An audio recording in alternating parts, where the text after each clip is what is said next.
Hi and welcome back to another look behind the scenes of the development of Operation Flashpoint Dragon Rising. Today we're going to be looking at, or rather listening to, audio. Audio plays a massive part in Operation Flashpoint. The sounds in Operation Flashpoint are very authentic. We've strived to record every vehicle and every weapon in the game. We know how passionate people are about the game and how passionate people are about the sounds of the game. Audio element really enhances the visual aspects of Flashpoint. We've got all sorts of different ambiences that really immerse the player in the world, and visuals are just one part of that. Audio plays a very big part as well. For example, when you're walking through a forest or patrolling a forest, you get ambient bird song, and the guides have actually gone out and found the animals that inhabit that part of the world to make sure it's authentic. Silence can be just as important as terrific noises.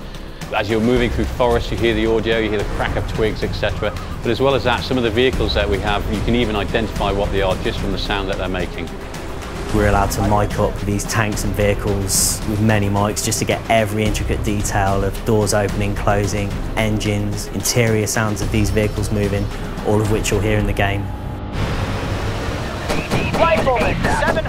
We use audio as a tool in Flashpoint. It lets you know that you're under fire. It lets you know where the fire's coming from. Audio plays a vital role within every mission in Operation Flashpoint. It's really important to dictate the mood of what's going on, whether you're hearing very long distance gunfire and combat to know where particularly large engagements happening, or whether you're using it to cue in where the enemy are located for Spec Ops missions. Artillery is one area where the audio really helps the visual aspect of the game. When artillery shells land across the valley, you actually get the sound delay. So you'll see the flash, you'll see the explosion, and then we model the speed of sound, so the actual shockwave and shake as the bass kind of hits you from the explosion.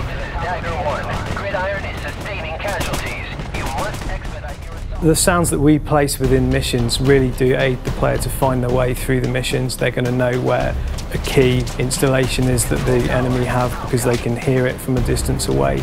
They're going to know where quiet areas are away from forces because they can hear crickets chirping. In Flashpoint we use audio to really enhance the immersion the player gets from being in certain situations. So when they enter a building, gunshots feel louder, explosions sound more muffled if they're happening outside.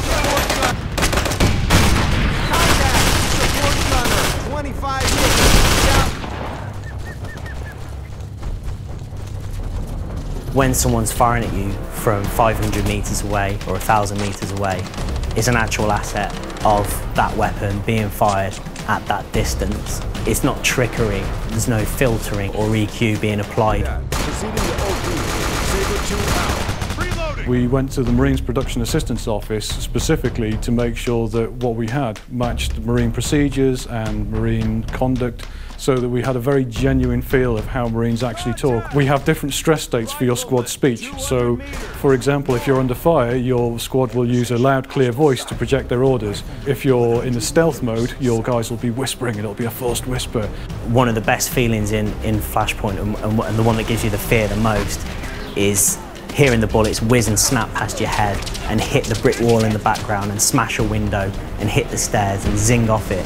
These things really make you panic, and it was one of the most important things to get into Flashpoint. We think that when you start coming under fire and the PLAs start really suppressing you, you're not going to want to put your head up over those sandbags because one of those bullets could tag you and that'll be it.